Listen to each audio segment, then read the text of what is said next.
अस्सलाम वालेकुम और very good morning. Welcome to new Pakistan. मैं हूं आपके साथ अनवार खाबर। उम्मीद करते हैं आप सब खैरियत से होंगे। नाज़रीन, वुमेन एशिया कप जारी है, जहां पाकिस्तान क्रिकेट टीम ने नई तारीख रकम की है। गुज़श्ता रोज़ पाकिस्तान ने यूएई को 10 विकेट से शिकस्त दे दी और इस तरह पाकिस्तान पहली टीम बन गई है जो कि वुमेन एशिया कप में 10 विकेट से मैच जीती है। ये पाकिस्तान की मजमूई दूसरी 10 विकेट की फतह है, जबकि पाकिस्तान ने 11 साल पहले आयरलैंड को भी 10 विकेट से हराया था। इसके अलावा गुल फिरोज़ा और मुनीब अली ने भी T20 इंटरनेशनल्स में दोनों सेंचुरियों में शराकत की है, जो कि पहली पाकिस्तानी जोड़ी है जो एक T20 मैच में 2 सेंचुरियों की शराकत से बनाई गई है। आगे चलकर इस हवाले से मजीद भी बात करेंगे। अभी शामिल करते हैं टॉप स्टोरीज। मौसमियाती तब्दीलियां, अपनी आंखों की हिफाजत कैसे करें? नस्ट के तलबा का कारनामा, हाइब्रिड फार्मूला स्टूडेंट कार मुकाबले में बड़ी फतह।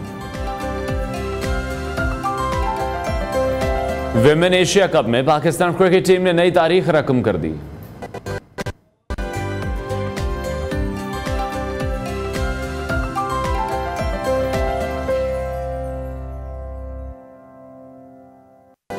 मुल्क में गैर शादीशुदा अफराद की तादाद में हैरान कुन इजाफा।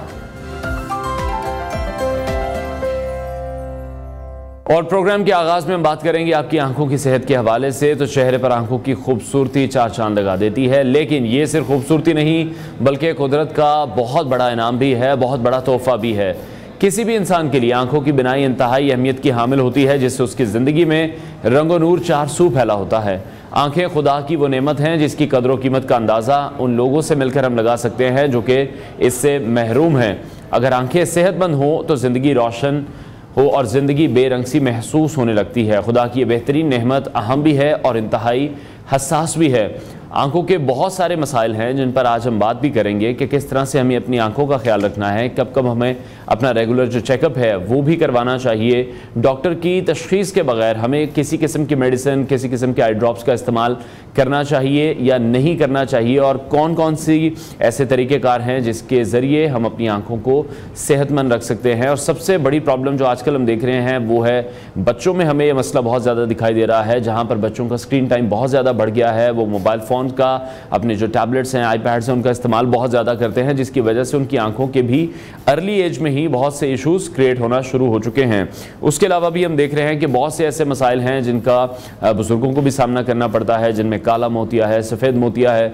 उस हवाले से भी हम बात करेंगे कि इलाज इसका किस हद तक पॉसिबल है और कितना आसान इलाज अब ये बन चुका है, क्योंकि आंखों का सेहतमंद होना भी यकीनी तौर पर बहुत बड़ी नेमत है। इसी हवाले से मजीद बात करेंगे। माहिर इमराज चश्म डॉक्टर सना जहांगीर साहिबा ने हमें स्टूडियोज में ज्वाइन किया। डॉक्टर साहिबा, बहुत शुक्रिया आपके वक्त के लिए। सबसे पहले तो ये जानना चाहेंगे, आंखों का सेहतमंद होना यकीनी तौर पर एक बहुत बड़ी नेमत है, लेकिन क्या ऐसी वजूहात होती हैं कि हमारी जो बिनाई है वो कमज़ोर होने लग जाती है, या इस साइड हमारी ख़राबी की तरफ क्यों जाती है? जी अच्छा, ऐसे है कि इसको हम डिवाइड कर सकते हैं कि ये बच्चों में क्यों होता है और बड़ों में क्यों होता है। जी, बच्चों में काफ़ी सारी ऐसी प्रॉब्लम्स हैं जिनके साथ बच्चे कंजेनिटली पैदा होते हैं, जिसमें कुछ बच्चों में सफ़ेद मोतिया, काला मोतिया, ट्यूमर, महंगापन, इन वजूहात की वजह से भी बच्चों में नज़र कमज़ोर होती है बिल्कुल पैदाइश के बाद से। ठीक है।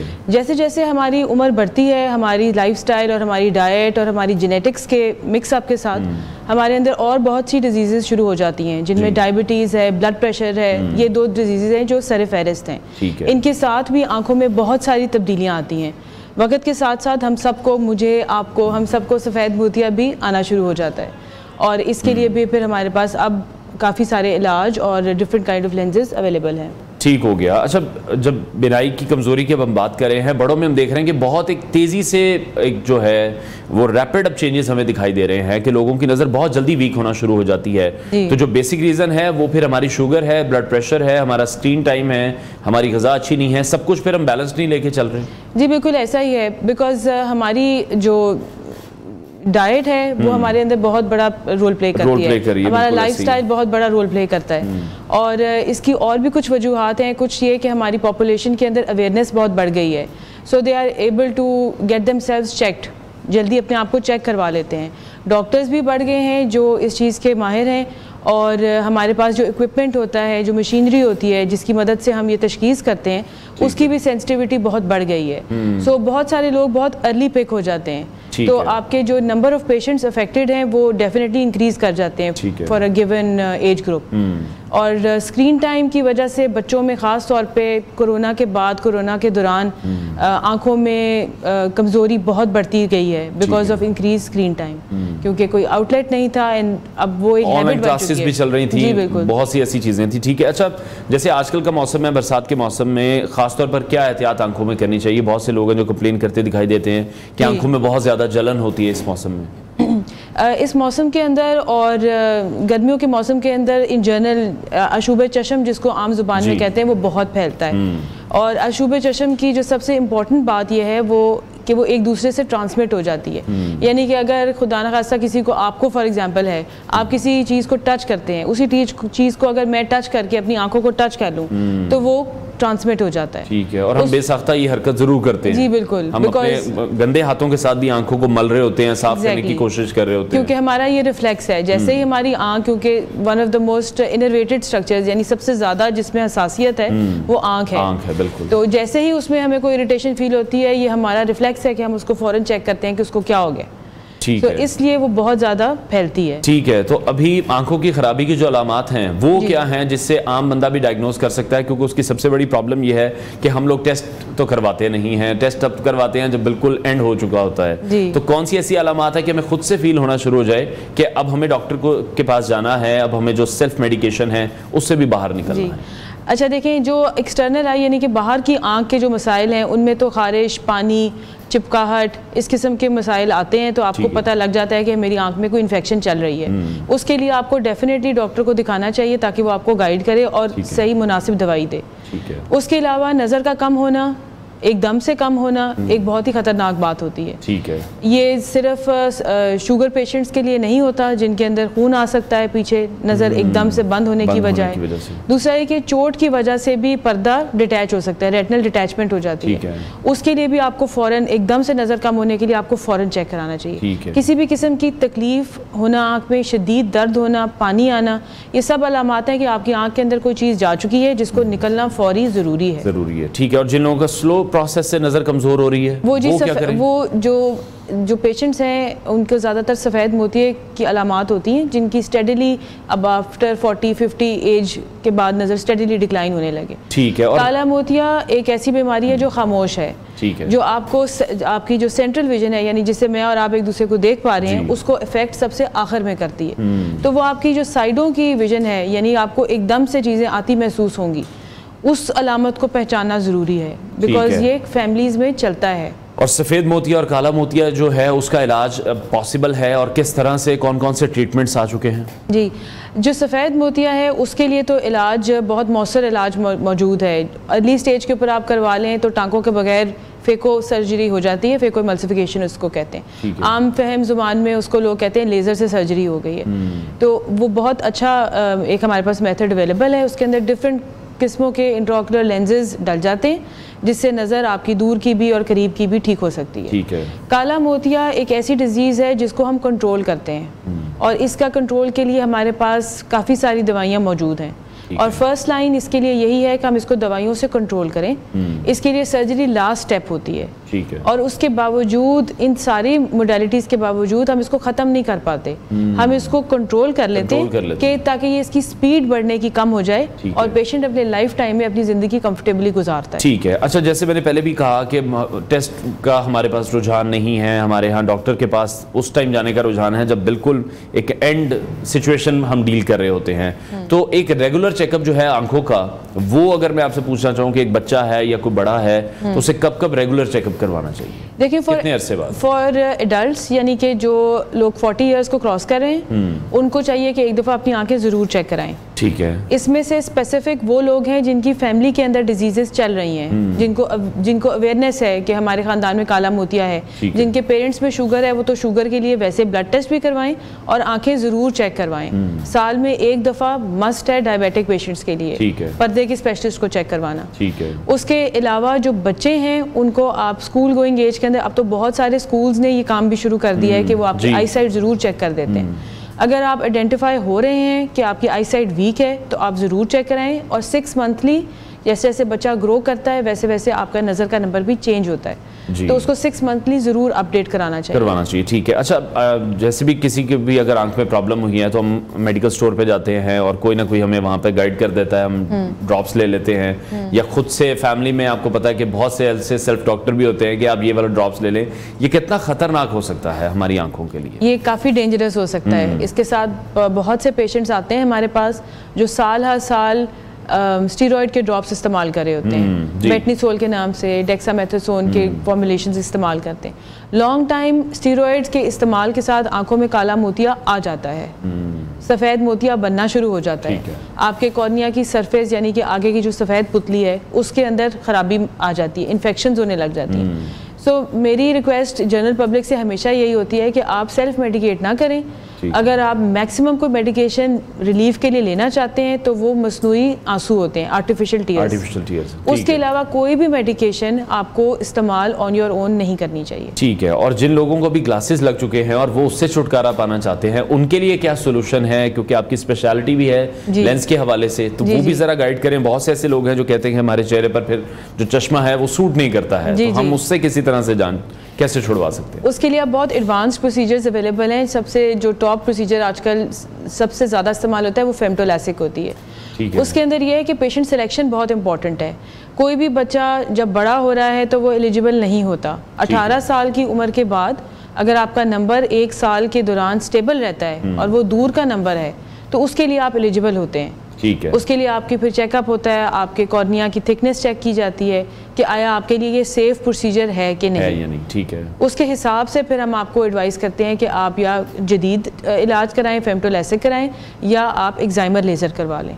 दोनों में से कोई भी पॉसिबिलिटी जो आपकी आंख के लिए सूटेबल है वो आपको ऑफर की जाती है। ठीक है। और ये जो कॉन्टैक्ट लेंसेज हैं ये हमारे लिए कितने बेहतर हैं, कितने ख़राब हैं? अभी रिसेंटली क्रॉस द बॉर्डर एक आया, एक एक्ट्रेस हैं, उन्होंने कॉन्टैक्ट लेंसेज इस्तेमाल किए, उसके बाद हमने देखा कि उनकी आंखों पर पट्टियां बंधी हुई हैं, उनको नज़र ही नहीं आ रहा। अभी रिसेंटली क्या सिचुएशन है वो तो मुझे नहीं पता, लेकिन जो उस दिन अपडेट आई थी वो ये था कि उनकी आंखों पर पट्टी लगा दी गई है, उन्हें बिल्कुल भी नज़र नहीं आ रहा। तो कॉन्टैक्ट लेंसेज जो लोग एक दूसरे के इस्तेमाल कर लेते हैं ये भी कितना खतरनाक है? और मतलब जेनेरिकली भी कॉन्टैक्ट लेंसेज किस तरह से इस्तेमाल करने चाहिए या नहीं करने चाहिए? कॉन्टैक्ट लेंसेज बेसिकली एक फॉरेन बॉडी है जो रोजाना आप अपनी आंख के अंदर इंट्रोड्यूस करते हैं, तो ये खतरे से किसी एक दिन भी खाली नहीं होता। इसकी हाइजीन मेंटेन करना बहुत ज़रूरी है, और हाइजीन के अलावा अगर आप इनको नहीं भी इस्तेमाल करें तो भी इनकी मेंटेनेंस में है कि आपने इनका पानी जिस मेडिकेटेड सोल्यूशन में ये स्टोर होते हैं वो ज़रूर चेंज करना है। अब हमारे यहाँ मिसकंसेप्शन ये है कि एक दफ़ा लगा लिया तो कोई फ़र्क नहीं पड़ता। हमारे पास बहुत सी ब्राइड्स आती हैं जो अपने बारात वाले दिन या वलीमे वाले दिन कॉन्टैक्ट लेंसेज लगाने के बाद अगले दिन बिल्कुल देखने के काबिल नहीं होती हैं, बिकॉज उनकी आंख में इन्फेक्शन हो जाता है या उनकी आंख में रिएक्शन हो जाता है, बिकॉज जो क्वालिटी होती है कॉन्टैक्ट लेंसेज की या वो ठीक नहीं होती या फिर वो जिस तरीके से डाले जाते हैं वो ठीक नहीं होता। ठीक है। तो अनलेस कि आप बहुत मेटिकुलस हैं, बहुत केयरफुल हैं अपनी सफाई के अंदर, हाथों की, नाखूनों की, और उनको मेंटेन कर सकते हैं जी, मतलब होनी चाहिए, तो फिर आप ये काम करें। और उसके अंदर भी ये देखना पड़ता है कि आपकी आंख के लिए उसकी फिट अच्छी है कि नहीं, बिकॉज अगर आप लॉन्ग टर्म कॉन्टैक्ट लेंसेज इस्तेमाल करते हैं तो आपके कॉर्निया में उसके असरात आने लगते हैं। ठीक है। सो जहां आप अवॉइड कर सकते हैं वहां अवॉइड करें, जहां पहनना मकसूद है, ज़रूरी है तो पहने, लेकिन उनको 4 से 5 घंटों बाद उतार दीजिए। ठीक है, मतलब उसको डेली रूटीन का भी हिस्सा नहीं बनाना चाहिए और ज़्यादा टाइम के लिए भी इस्तेमाल ना ही करें तो बेहतर है। अच्छा, जितने भी आई स्पेशलिस्ट हैं वो कभी कोई डाइट भी ऐसी गाइड करते हैं कि इससे भी आपकी आंखों की जो रोशनी है वो बड़े अच्छे तरीके से आप उसको मेंटेन कर सकते हैं, लॉन्ग लास्टिंग हो सकती है? ऐसी कोई खुराक भी है जो हम ऐड कर लें बच्चों के लिए या अपने लिए, जिससे हमारी नज़र बेहतर हो सके? जी बिल्कुल, बच्चों के लिए तो यूनिवर्सल है ये, और एडल्ट्स के लिए भी यूनिवर्सल है कि एक बैलेंस्ड हेल्दी डाइट में सारा कुछ होता है। ठीक है। स्पेसिफिकली अगर किसी चीज़ पे गौर किया जाए तो वो ग्रीन हरी सब्जियां और रंगीन फल फ्रूट होते हैं जिनके अंदर एंटीऑक्सीडेंट्स अल्लाह ताला की तरफ से मौजूद होते हैं, जो सिर्फ आपकी आंखें नहीं बल्कि पूरी बॉडी की हेल्थ को लुक आफ्टर करते हैं। तो सबसे इम्पोर्टेंट तो ये चीज़ है। बाकी जैसे और बीमारियां हैं पर्दों की, एज रिलेटेड मैकुलर डिजेनरेशन जिसको कहा जाता है, उससे भी बचने का बेस्ट तरीका ये है कि आप अपनी डाइट के अंदर इन चीज़ों को डालें।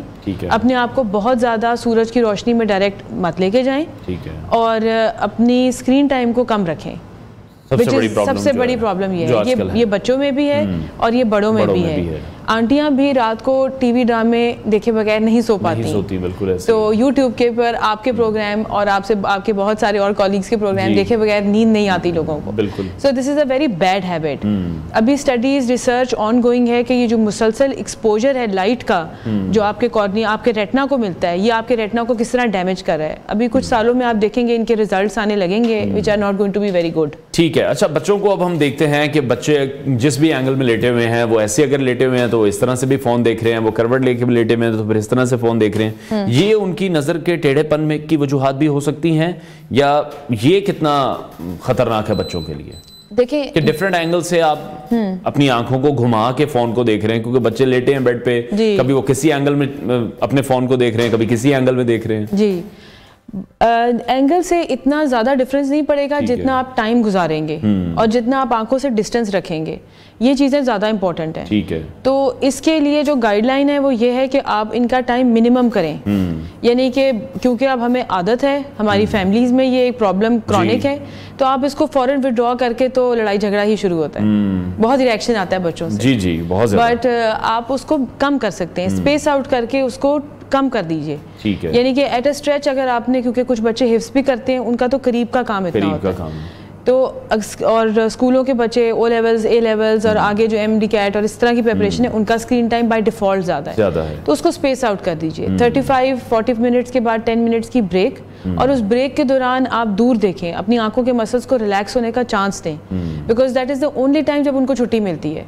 बिल्कुल। तो उठें उस 10 मिनट की ब्रेक के अंदर, पानी पिएं, नमाज पढ़ें, take any kind of break that you like, उसमें फोन नहीं उठाना, आंखों को भी रिलैक्स करने की हमें बहुत ज्यादा जरूरत है। ठीक है, बहुत शुक्रिया स्पेशलिस्ट डॉक्टर सना जहांगीर साहब हमारे साथ इन कॉन्वर्सेशन थी। नाजरीन, ब्रेक लेते हैं, ब्रेक के बाद आपको दोबारा ज्वाइन करेंगे।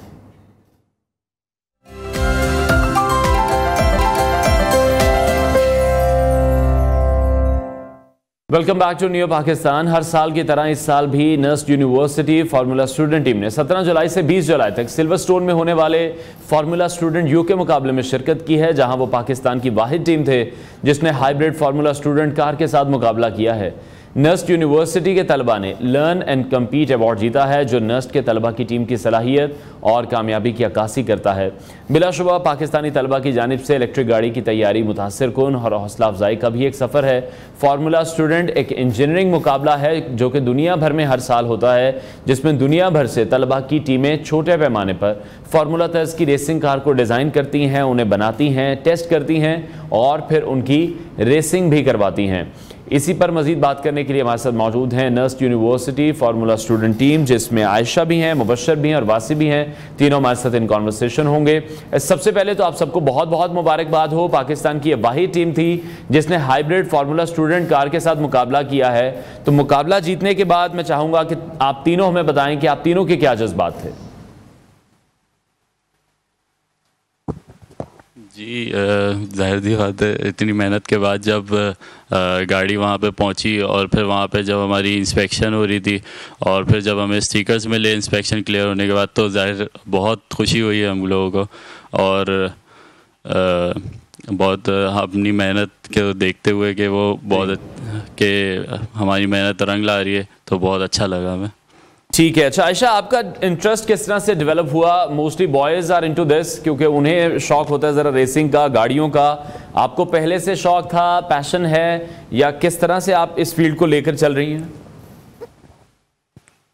हमारी यूनिवर्सिटी में जब ओरिएंटेशन डे हुआ था तो लाइक सारी सोसाइटीज़ ने उन्होंने भी अपने आप को इंट्रोड्यूस करवाया था, और जब उन्होंने इंट्रोड्यूस करवाया तो उनको सुन के ही मेरे अंदर एक मोटिवेशन क्रिएट हुई दैट के हम भी पाकिस्तान को हम बाहर मुल्क जाके रिप्रेजेंट कर सकते हैं। तो मतलब एक मोटिवेशन और एक पैशन के थ्रू जो है मैं इस फील्ड में एंटर हुई हूँ। इससे जेंडर डजंट डिपेंड, लेकिन जो है मोटिवेशन है, पैशन है, तो बस कर रहे हैं।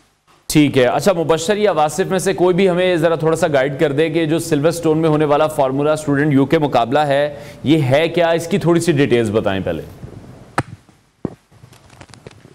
तो बेसिकली होता ये है कि हर साल फार्मूला स्टूडेंट IMAC का एक ऑर्गेनाइजेशन है, वो यूके के अंदर सिल्वरस्टोन में फार्मूला स्टूडेंट होल्ड करवाता है। ये दुनिया भर में बहुत सारे मुल्कों में होता है, यूके में भी होता है, जर्मनी, ऑस्ट्रिया, नेब्रास्का, जगह जगह होता है। तो हम लोग हर साल यूके में पार्टिसिपेट करते हैं। तो इसके अंदर होता ही है कि आप अब 1 साल के अंदर एक गाड़ी बनाते हैं, उसकी पूरी रूल बुक वगैरह आपको दी जाती है। उन रूल्स के तहत गाड़ी बना के हम लोग वहाँ पे लेके जाते हैं। फिर वहाँ पे जाते साथ ही उसकी एक इंस्पेक्शन होती है, वो रूल्स को चेक करते हैं, उसकी सेफ्टी को चेक करते हैं, और अगर आपकी गाड़ी क्लियर हो जाए तो वो ट्रैक पर उतरती है। ट्रैक पर उतरने के बाद 4 अलग अलग रेसेस होती हैं, और उसके अलावा आपकी कॉस्ट, इंजीनियरिंग, बिज़नेस प्रेजेंटेशन, इस तरह की सारी प्रेजेंटेशंस होती हैं। तो आपने अपना पूरा कॉन्सेप्ट डिफेंड भी करना होता है और बेचना भी होता है। तो वो सब करने के बाद उस पर ओवरऑल आपकी स्कोरिंग होती है और आपको अवार्ड्स मिलते हैं। ठीक है, तो इस पर आप लोगों को कितना टाइम लगा था इस कार को तैयार करने में, इसका डिज़ाइन बनाने में, और फिर जो आप तीनों को ये जो एक्सपेंस है वो बियर करना पड़ा है, या किस तरह से करते हैं इसको? नहीं, तो हम लोग हर साल गाड़ी बनाते हैं, और गाड़ी बनाने में तकरीबन 1 साल का वक्त लगता है, इसकी डिज़ाइनिंग और मैन्युफैक्चरिंग मिला के। उसके अलावा एक्सपेंसेस की बात जहाँ तक आती है, तो हम लोग अपने ख़ुद से, टीम का कोई भी बंदा खुद से कोई एक्सपेंस बेयर नहीं करता है। हम लोग स्पॉन्सर्स ढूंढते हैं जो कि हमारे लिए फंडिंग करते हैं या हमें फैसिलिटीज़ प्रोवाइड करते हैं। बहुत सारे स्पॉन्सर्स थे हमारे इस साल, PSO, DP world, Midas safety, उसके अलावा state life insurance, trait, Abid Danish textiles. तो बहुत सारे हमारे इस साल स्पॉन्सर्स थे जो कि हमें अलग अलग फैसिलिटीज़ भी देते हैं और बहुत सारे पैसों में भी हमारी इमदाद करते हैं। ठीक है, आयशा आप बताइएगा आपकी क्या स्पेशलिटी रही है, मतलब इस तमाम रोल में कार डिज़ाइन करने के हवाले से? मैं जो है इलेक्ट्रिकल साइड पे वर्क करती हूँ। जैसे कि हाइब्रिड है तो सारा चीज़ जो है वो इंजन पे डिपेंड नहीं करता, मोटर और battery, like half it all depends ना। तो मोटर और बैटरी पे जो है मैंने लाइक उस पर वर्क किया था इलेक्ट्रिकल साइड पे, कि हमारे आगे के 2 व्हील जो हैं उस पर हमने मोटर लगाई थी, and like along with this के फिर बैटरी और फिर मोटर कंट्रोलर एंड BMS, इन सब चीज़ों पे लाइक इलेक्ट्रिकल साइड पे मैंने और मेरे सारे जो इलेक्ट्रिकल के मेंबर हैं उन्होंने वर्क किया था। ठीक है, और ताहार मुबशर आप भी 1 बाय 1 हमें ज़रूर बताइएगा कि आपका इसमें क्या रोल रहा है? जी मैं पावर ट्रेन मेंबर हूँ। तो बेसिकली मैंने फ्यूल सिस्टम और कूलिंग सिस्टम डिज़ाइन किया था गाड़ी का। तो हमें पहले कैलकुलेशंस करनी होती है कि हमारी कितनी रिक्वायरमेंट है फ्यूल की, उसके हिसाब से उसका जो बॉक्स होता है, जो फ्यूल टैंक होता है वो बनाना होता है, उसका material selection and then process selection, ये सारी चीज़ें। इसी तरह कूलिंग सिस्टम में हमारे पास रेडिएटर्स आते हैं, इसके अलावा जो कूलिंग लाइंस होती हैं ताकि इंजन को कूल रख सकें। इसके अलावा मैंने एग्जॉस्ट सिस्टम पे भी काम किया था, जो हमारा मफलर होता है और जो एग्जॉस्ट मैनिफोल्ड होता है उसकी डिज़ाइनिंग, मटेरियल सिलेक्शन, तो ये सब काम मैंने करे थे। ठीक है, और कितने ममालिक की टीम्स यहाँ पर आई हुई थी पार्टिसिपेट करने इसमें? जी तकरीबन 5 to 6 कंट्रीज़ की टीम्स होती हैं यहाँ पे, और तकरीबन 60 टीम्स होती हैं। ज़्यादातर टीम्स UK की होती हैं, इसके अलावा India, Pakistan, Australia, other European countries, इनकी टीमें भी आई हुई होती हैं। तो तकरीबन 60 टीम्स यहाँ पे होती हैं। और अगर हम एक्सपेंसेस की बात करें तो फिर कितना वक्त, तो आपने बता दिया कि 1 साल लगता है, तो कितने एक्सपेंसेस, कितने फंड्स दरकार होते हैं एक कार को बनाने के लिए? जी तकरीबन 20 मिलियन इसके अराउंड हमारा बजट होता है वैसे। तो कितने मिलियन? इसी हिसाब से हम लोग फिर स्पॉन्सर्स ढूंढते हैं। 20 मिलियन। 20 मिलियन का आपको कह रहे हैं कि ये एक प्रोजेक्ट है जिसको आप तैयार करते हैं? तो फिर जी हमारा बजट इसी हिसाब से होता है। ठीक है, और फ्यूचर प्लान्स आप सबके क्या हैं? मैं चाहूँगा 1 बाय 1 आप बताएं कि किस तरह से पाकिस्तान की जो कार इंडस्ट्री है, आपको लगता है कि पाकिस्तान में भी कार इंडस्ट्री अब उस तरह से बूम कर रही है, उसमें भी आप कोई रोल अदा कर सकते हैं? जी बेसिकली पाकिस्तान में जो चीज़ हर्डल है कार इंडस्ट्री की को आगे ले जाने में, वो है हमारी मैन्युफैक्चरिंग प्रोसेसेस जो यहाँ पे अवेलेबल नहीं है। बहुत सारे ऐसे मैन्युफैक्चरिंग प्रोसेसेस होते हैं जो बाहर या फिर अब्रॉड अवेलेबल होते हैं, जो मशीनिंग प्रोसेसेस होते हैं, बट यहाँ पे अवेलेबल नहीं है, जिसकी वजह से हम बहुत सारी चीज़ें नहीं बना सकते। फॉर एग्जांपल इंजन बनाने के लिए कुछ मशीनिंग प्रोसेसेस रिक्वायर्ड होते हैं जो यहाँ पे अवेलेबल ही नहीं है। तो हमें मतलब अगर आप मेरी तरफ मुझसे पूछें कि मैं क्या करना चाहूँगा इसके लिए, तो मैं सबसे पहले मैन्युफैक्चरिंग प्रोसेसेस को पाकिस्तान में लाना चाहूँगा जब भी मुझे मौका मिलेगा।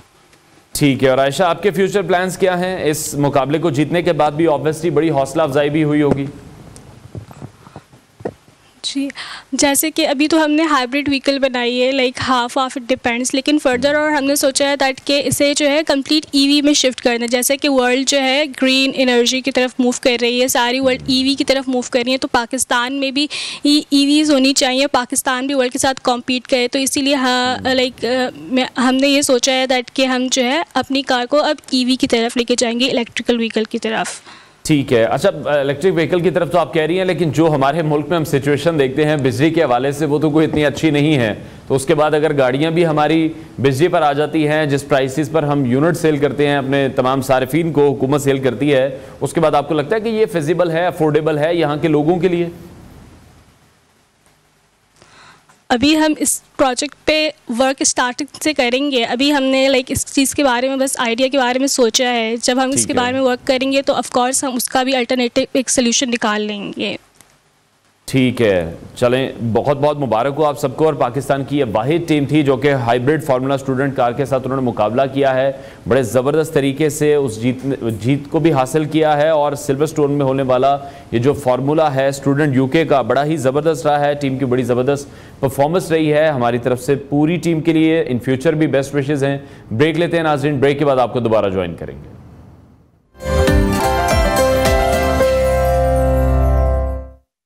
Welcome back to new Pakistan. और बात करेंगे क्रिकेट की। विमेन एशिया कप में पाकिस्तान क्रिकेट टीम ने नई तारीख रकम की है, जहां गुज़श्ता रोज़ पाकिस्तान ने यूएई को 10 विकेट से शिकस्त दे दी और इस तरह पाकिस्तान पहली टीम बन गई है जो कि विमेन एशिया कप में 10 विकेट से मैच जीती है। ये पाकिस्तान की मजमूई दूसरी 10 विकेट की फतह है, जबकि पाकिस्तान ने 11 साल पहले भी आयरलैंड को 10 विकेट से हराया था।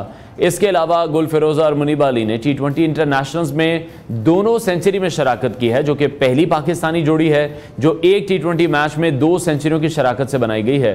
विमेंस T20 एशिया कप के इस 9वें मैच में पाकिस्तान ने मुत्तहिदा अरब अमारात को 10 विकेटों से शिकस्त देकर सेमीफाइनल के लिए क्वालिफाई भी कर लिया है। श्रीलंका के शहर दम्बोला के रंगीरी इंटरनेशनल स्टेडियम में होने वाले इस मैच में पाकिस्तान ने मुत्तहिदा अरब अमारात के खिलाफ टॉस जीतकर पहले बॉलिंग का फैसला किया। मुत्तहिदा अरब अमारात ने पहले बैटिंग करते हुए मुकर्रर 20 ओवर्स में 8 विकेटों के नुकसान पर 103 रन स्कोर किए। पहली इनिंग्स के अख्ताम पर मुत्तहिदा अरब अमारात की जानिब से थेरथा सतीश 40 स्कोर के साथ नुमाया बैटर रहीं और पाकिस्तान की जानिब से सादिया इकबाल, नशरा सांधू, तूबा हसन ने 2-2 जबकि अरूप शाह ने 1 विकेट हासिल की। मुत्तहिदा अरब अमारात की जानिब से 104 रन के हदफ को पाकिस्तान ने बगैर किसी विकेट के नुकसान पर 14.1 ओवर्स में हासिल करके 10 विकेटों से मैच अपने नाम किया है। पाकिस्तान की जानिब से ओपनर्स गुल फिरोजा 55 बॉल पर 62 जबकि मुनीबा अली 30 बॉल्स पर 37 स्कोर बनाकर नॉट आउट रही हैं। पाकिस्तान को अपने पहले मैच में इंडियन टीम के हाथों शिकस्त का सामना करना पड़ा था और दूसरे मैच में नेपाल को शिकस्त देने के बाद पाकिस्तान को सेमीफाइनल के लिए क्वालिफाई करने के लिए आज का मैच जीतना बहुत ज़्यादा ज़रूरी था। पॉइंट्स टेबल को अगर हम देखें तो इस ग्रुप में इंडिया 4 पॉइंट्स और बेहतर रन रेट के साथ पहली पोजीशन पर हमें दिखाई दे रहा है, जबकि पाकिस्तान 4 पॉइंट्स के साथ दूसरी पोजीशन पर है। नेपाल इस वक्त तीसरी पोजीशन पर, जबकि मुत्तहिदा अरब अमारात 0 पॉइंट के साथ चौथे नंबर पर मौजूद है। इसी हवाले से मजीद बात करेंगे। स्पोर्ट्स एनालिस्ट अब्दुल समी ने हमें ज्वाइन किया। समी, बहुत शुक्रिया आपके वक्त के लिए। बड़ी ज़बरदस्त परफॉर्मेंस रही है पाकिस्तानी वुमेंस टीम की, हम देख रहे हैं, और ये पहली बार भी नहीं बल्कि दूसरी बार ऐसा हुआ है कि वुमेंस टीम ने किसी भी टीम को 10 विकेटों से शिकस्त दी है। जी बिल्कुल, ये हमारे पूरे मुल्क क्रिकेट के लिए खुशाइंद बात है। इसकी बुनियादी वजह यह भी है कि पाकिस्तान में आपको पता है कि खवातीन को बहुत अरसे तक बहुत सी चीज़ों में मसाइल का सामना रहा है और स्पेशली क्रिकेट में जब शुरू में आगाज हुआ था तो काफ़ी मुश्किलात थी। उसके बाद मुसलसल पाकिस्तान टीम जो है वो स्ट्रगल करती रही, बहुत से मसाइल का उसको सामना रहा। हमारे पास डिफरेंट क्रिकेट बोर्ड ने कोचेज भी टीम के साथ लगाए, साबिक टेस्ट क्रिकेटर्स भी आए, इसके अलावा आपके इंटरनेशनल कोचेज आए, लेकिन टीम के मसाइल अपनी जगह पे बरकरार थे। ये यकीनन खुशाइन बात है काफी स्ट्रगल के बाद। और रिसेंटली पाकिस्तान क्रिकेट बोर्ड ने मोहम्मद वसीम को भी क्रिकेट टीम के साथ लगाया है, तौफीक उमर उनके साथ काम कर रहे हैं और अब्दुल रहमान विमेन टीम के साथ आए हैं।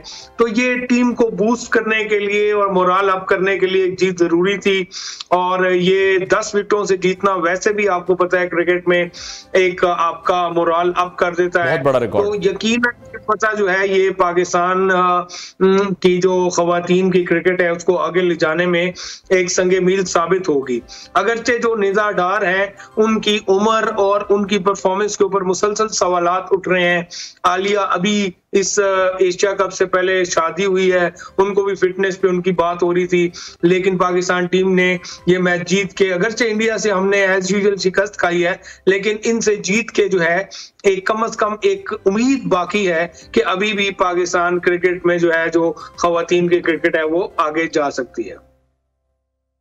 ठीक है समी, ये अब देख रहे हैं हम पॉइंट्स टेबल पर इस वक्त इंडिया टॉपर में दिखाई दे रहा है। पाकिस्तान का जब पहला मैच भी हुआ वो इंडियन टीम के साथ ही हुआ और वुमेन्स टीम हमारी वो मैच जीतने में नाकाम हमें दिखाई दी। तो वुमेन और मेन साइड पर हम दोनों जगह देखते हैं कि इंडियन टीम का जो प्रेशर है वो हमारी टीम्स बहुत ज़्यादा लेती हैं। इस प्रेशर से किस तरह से बाहर निकलेंगे? एक टीम को हम 10 विकेट से हरा रहे हैं, दूसरी टीम से हम सिर्फ उस मैच में प्रेशर की वजह से हार जाते हैं।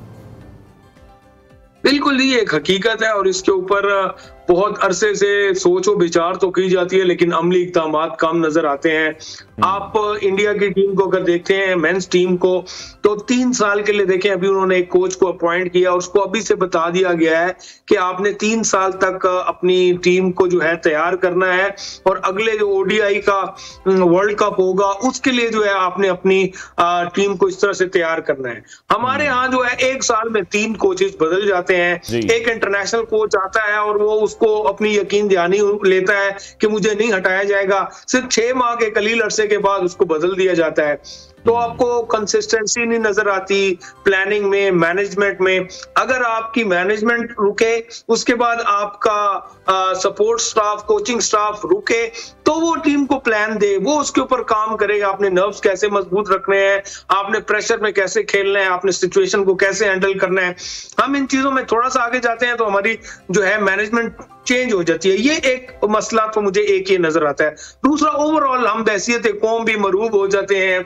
हम अपने पड़ोसी मुल्क के बहुत सी चीजों से वैसे मरूब है और क्रिकेट के मैदान में हम उतरते हैं तो वैसे हम प्रेशर ले लेते हैं। ठीक है, अच्छा चलें इस तरफ। तो हम देख रहे हैं कि वुमेन टीम की तरफ से कुछ कामयाबियों का सिलसिला भी जारी है, एक बड़ी ज़बरदस्त जीत उन्होंने अपने नाम की है। लेकिन दूसरी तरफ जब हम अपनी मेंस टीम की तरफ देखते हैं, जिस पर सबसे ज़्यादा हम फोकस्ड हैं, जिस पर सबसे ज़्यादा काम किया जाता है, सबसे ज़्यादा बात जिस पर होती है, लेकिन वो टीम हमें कोई ऐसी परफॉर्मेंस करती हुई दिखाई माजी में भी नहीं दे रही। और अब इन फ्यूचर हम देख रहे हैं कि बोर्ड में जो तब्दीलियाँ भी की जा रही हैं, टीम मैनेजमेंट में जो तब्दीलियाँ की जा रही हैं, उसके बाद अब आपको क्या लग रहा है कि एक बार वो जो सर्जरी वाला प्रोसेस था वो अच्छे तरीके से मुकम्मल होगा? यही सवाल उठ रहा है कि जिस सर्जरी की बात की गई थी वो उस तरह से नहीं मुकम्मल हुई। आज मेरा ख्याल है कल आईसीसी ने एक कोचिंग का लेवल 2 कोर्स रखा है, तो उसमें पाकिस्तान की तरफ से नुमाइंदगी एक और साहब के अलावा वहाब रियाज कर रहे हैं। तो एक तरफ आप टीम की सर्जरी कर रहे हैं और उसको मैनेजमेंट की, और उसको हटा रहे हैं साइड से जिन लोगों ने गलत तरीके से चले हैं, और उन्हीं को आप दूसरी तरफ भेज रहे हैं। तो मेरे ख्याल में सर्जरी जो है वो उस तरह से हो नहीं पाई। 2-3 खिलाड़ियों को जो है शट अप कॉल देने की जरूरत है, 2-3 को घर भेजने की जरूरत है। जो कुछ उन्होंने किया, अभी तो मीडिया पे सारा कुछ उस तरह से आता भी नहीं और आना भी नहीं चाहिए। अवाम पहले से बदल हैं क्रिकेट से और भी हो जाएंगे। जो कुछ खिलाड़ियों की हरकत है उनको घर भेजना चाहिए, कुछ को वार्निंग देनी चाहिए, कुछ के सेंट्रल कॉन्ट्रैक्ट खत्म करने चाहिए। लेकिन ये चीजें जब तक आप नहीं करेंगे, बड़े आप फैसले नहीं करेंगे, तो ये मसाइल रहेंगे। क्योंकि देखिए टैलेंट की कमी नहीं है, कमी उस नियत की है जिससे आप मैदान में उतरते हैं।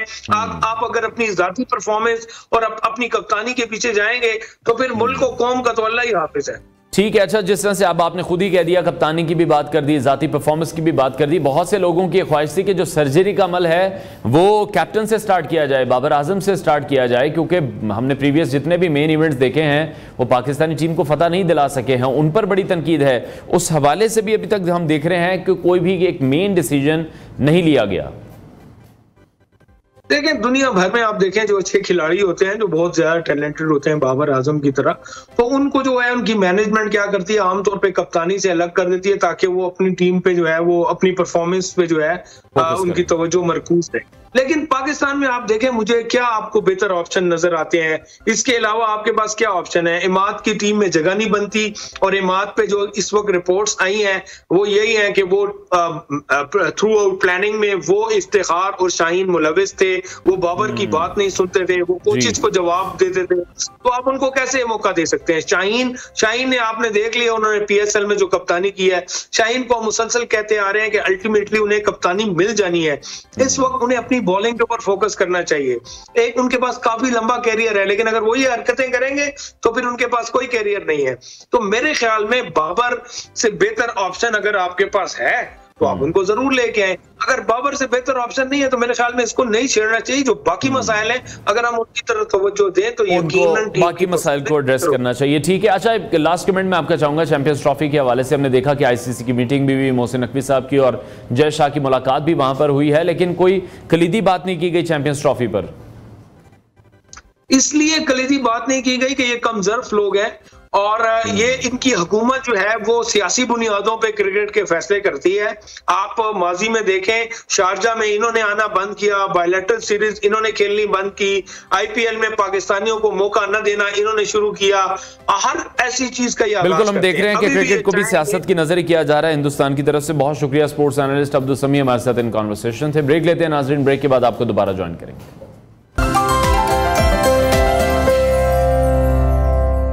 Welcome back to new Pakistan. पीर को अडियाला जेल के अंदर एक केस की समाअत के दौरान सहाफियों से बात करते हुए बानी पीटीआई ने एतराफ़ किया कि मैंने अपनी गिरफ्तारी से पहले जीएचक्यू के बाहर पुरअमन एहतजाज की कॉल दी थी।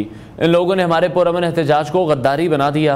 अब पीटीआई के मुख्तलिफ रहनुमा ऐसे भी हैं जो कि बानी पीटीआई की पीर के रोज़ कही हुई बातों की तरदीद करते दिखाई दे रहे हैं, लेकिन बानी पीटीआई के माजी के बयानात भी ये जाहिर करते हैं कि वह 9 मई को अपनी पार्टी की जानिब से जीएचक्यू और दीगर फौजी इलाका जात के बाहर एहतजाज को दुरुस्त करार देते रहे हैं। 9 मई को पीटीआई के कारकुनों की पुरतशद्दुद कार्रवाइयों के 3 दिन बाद बानी पीटीआई ने सहाफ़ियों से गुफ्तगू के दौरान खबरदार किया था कि अगर उन्हें दोबारा गिरफ्तार किया गया तो फिर से शदीद रद्द-ए-अमल सामने आएगा और अमन अमान की वही सूरत हाल पैदा हो जाएगी। 13 मई को शाया होने वाली एक खबर के मुताबिक उन्होंने मजीद ये कहा था कि पार्टी क़यादत की अदम मौजूदगी में सियासी कारकुन बेसिमत हो जाते हैं और अगर उनके रहनुमा को खिलाफ़े कानून गिरफ्तार किया गया तो फिर वो पुरतशद्दुद मुजाहिरों का सहारा भी ले सकते हैं। बानी पीटीआई के हवाले से कहा गया था कि अगर मैं बाहर ना हुआ तो इन लोगों को एहतजाज से कौन रोकेगा। इस हवाले से 16 जुलाई 2023 को भी एक खबर शाया हुई थी जिसमें बानी पीटीआई ने 9 मई के पुरतशद्दुद वाक़यात की तहकीकात करने वाली मुश्तरका तहकीकाती टीम के सामने पेश हुए और पार्टी कारकुनों का उन्होंने दिफा भी किया था। और जब उनसे ये पूछा गया था कि पीटीआई के हामियों ने छावनी के अंदर एहतजाज क्यों किया तो उस पर उनका ये कहना था कि मुझे कमांडर ने गिरफ्तार किया था, तो जो लोग वहाँ जाएंगे। ताहम पीटीआई के बानी चेयरमैन ने इस इल्ज़ाम को मुस्तरद किया कि उन्होंने अपने कारकुनों को उकसाया था और कहा कि मुजाहिरीन खुद ही एहतजाज कर रहे थे और वो रज़ाकाराना तौर पर इन मकामात पर गए थे, हमारी किसी भी हिदायत पर वहाँ नहीं गए थे। इसी तमाम सूरत हाल पर हम बात करेंगे। सीनियर तज़कियाकार नज़ीर लगारी साहब ने हमें ज्वाइन किया। लगारी साहब बहुत शुक्रिया आपके वक्त के लिए। बानी पीटीआई के स्टेटमेंट के हवाले से भी काफ़ी तनकीद उन पर की जा रही है और अब उनकी पार्टी के बहुत से ऐसे लोग हैं जो उनकी स्टेटमेंट का दिफा करते हुए भी हमें दिखाई दे रहे हैं कि उनका अब ये मतलब नहीं था, क्योंकि बानी पीटीआई बात तो कर देते हैं, स्टेटमेंट तो उनकी तरफ से आ जाती है, लेकिन फिर बहुत से ऐसे उनके लोग हैं जो जिन्हें मजबूरन ये कहना पड़ता है कि इस मामले पर भी उन्हें यू टर्न लेना पड़ेगा। बहुत शुक्रिया। मेरा ख्याल है कि उनकी शख्सियत के अंदर एक तजाद मौजूद है और वो इज्तिमाउ ज़िद्दैन है, मतलब है कि वो मुख्तलिफ बातें मुख्तलिफ औकात में कहते हैं, फिर उनकी तजदीद करते हैं और कहते हैं कि यू टर्न जो है उनका मोटो है, ये नस्बो लाइन है। यू टर्न लेना उनकी ज़िंदगी का या उनकी सियासत का नस्बो लाइन है। तो ये बात तो वो बहुत दफ़ा कह चुके हैं। और ये कि उनका ये मानना कि उन्होंने खुद अपने कारकुनों को कहा था कि जीएचक्यू के सामने मुजाहरा करें, तो मेरे ख्याल में ये कोई कम बात तो नहीं है। और उन्हें जो गिरफ्तार करने वाली अथॉरिटी थी, जो भी था, जो भी वजह थी उनके उसके पीछे रही हो, लेकिन आप उसका रद्द-ए-अमल जो है वो आपके लिए कोई और मकाम भी हो सकता था, किसी जलसागाह में हो सकता था और किसी आप पार्क में जा सकते थे, सड़कों पर आ सकते थे और वो भी पुरअमन। लेकिन आपने जो कुछ भी किया है कि वो एक खिलाफ तवक्को था। पाकिस्तान में ऐसी रिवायत मौजूद नहीं है, बड़े लोगों के खिलाफ बड़ी कार्रवाइयाँ हुई हैं, दर्जनों बार गिरफ्तार हुए हैं, खान अब्दुल वली खान, मीर गौदबा बिजंजो, रसूल बख्श पलीजो, और बरस जेलों में रहे हैं। ऐसा नहीं है कि सिर्फ एक इनकी तरह ही अभी 11 महीने या 12 महीने होने वाले हैं इनको। और लोग ऐसे भी हैं इस मुल्क में जिन्होंने अपनी जिंदगियां जेलों में गुजारी हैं, रहे हैं, और इस दुनिया में अब कुछ लोग बाकी हैं और कुछ लोग ऐसे हैं जो दुनिया से चले गए हैं, जिन्होंने अपनी जिंदगी का बेशतर हिस्सा, यानी GM सैयद जब फौत हुए तो उस वक्त वो नजरबंद थे जब फौत हुए, और उनकी नजरबंदी मेरे ख्याल में एक हद तक तो कहा जा सकता है कि ताहयात थी। तो ये सारी सूरत हाल होने के बावजूद लोग तशद्दुद की तरफ नहीं जाते हैं, लोग पुरअमन स्ट्रगल करते हैं।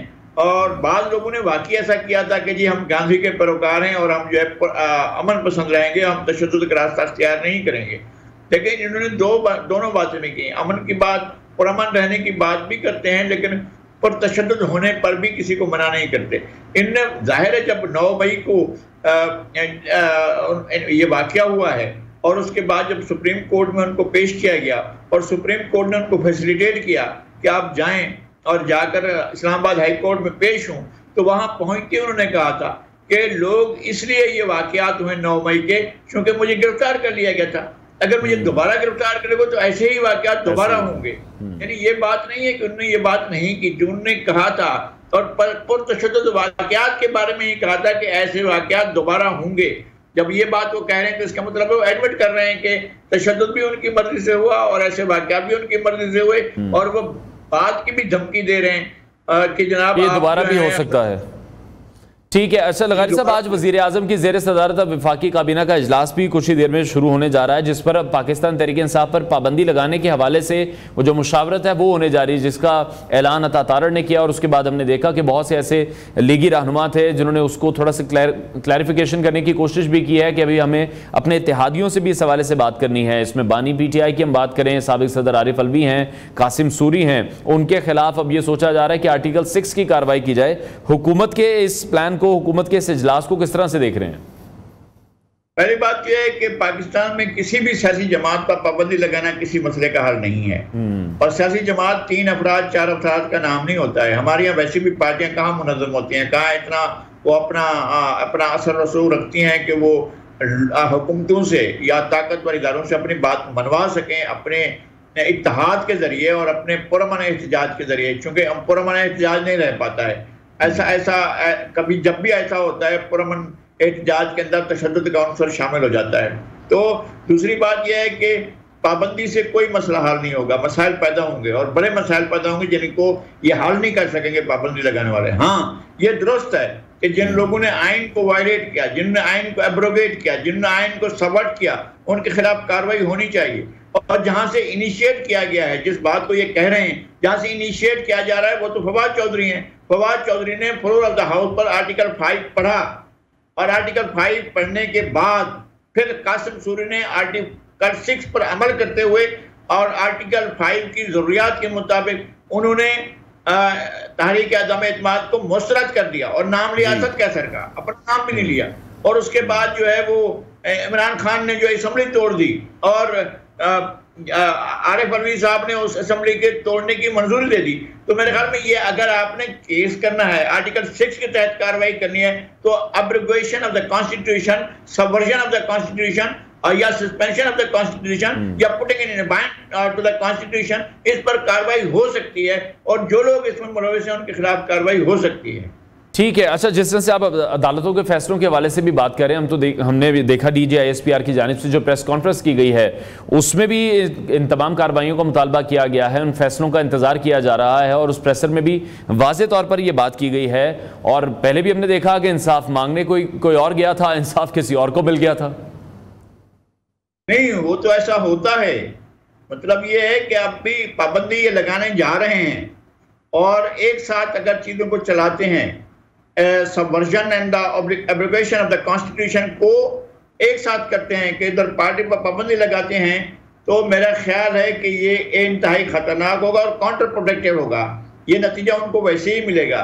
अदालत किसी के खिलाफ भी मुझे नहीं लगता है कि अदालत जो है वो आपको इस बात की मंजूरी देगी कि आप किसी पार्टी पर पाबंदी लगाएं।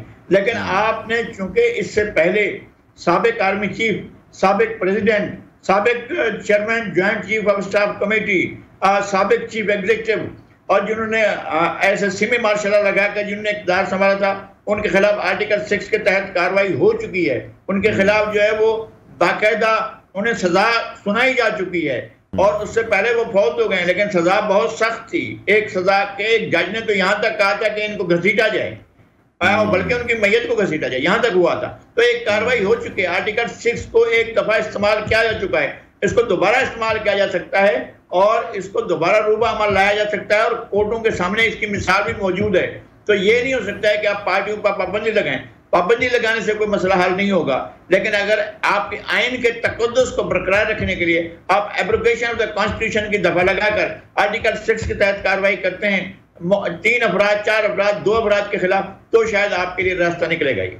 ठीक है। और दूसरी तरफ अब हम देख रहे हैं कि अमेरिका में भी इन गिरफ्तारियों के हवाले से बात की जा रही है और उनके जो तर्जुमान हैं अमरीकी महकमा खारजा के मैथ्यू मिलर, उनकी जानिब से भी स्टेटमेंट सामने आई है और वो ये कह रहे हैं कि हमने पाकिस्तान तहरीक इंसाफ के रहनुमाओं की जो गिरफ्तारियां हैं वो भी देखी हैं, अपोजिशन लीडर की गिरफ्तारियों पर उन्हें तशवीश भी बहुत ज़्यादा है। तो अमेरिका को भी आपको लगता है कि कोई समझ ये नहीं आती है कि वो किसकी साइड पर हैं, किसके हवाले से बात करते हैं? कभी वो कहते हैं पाकिस्तान के मामले में हम कोई बात नहीं करेंगे, दखलंदाजी नहीं करेंगे, उसके बाद फिर इस तरह की स्टेटमेंट्स भी सामने आती हैं। स्टेटमेंट भी एक खास मकसद के लिए दी जाती हैं। वो अगरचे पाकिस्तान के मामलात में ना तो मुदाखलत कर सकते हैं, ना करनी चाहिए, और ना ही वो जैसे उन्होंने कहा था साबिक वज़ीर आज़म ने, बानी पीटीआई ने कहा था कि जनाब अमेरिका ने साजिश की है या साजिश में फलां फलां अनासर शामिल थे, और डोनाल्ड लू का वो 50 बार नाम ले चुके हैं।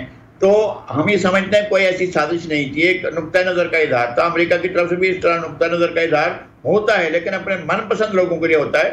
भुट्टो के लिए तो नहीं हुआ था, उनको जेल में रखा जाता, किसी ने कहा था। 48,000 पाकिस्तान पीपल्स पार्टी के कारकुन गिरफ्तार हुए थे और लगभग जो है तकरीबन 10,000 लोगों को कोड़े मारे गए थे। तो वो तो किसी अमेरिका ने तो कभी यह जांच नहीं किया कि जनाब आप लोगों को कोड़े क्यों मार रहे हैं, और कोड़े मारने का तरीका क्या होता था।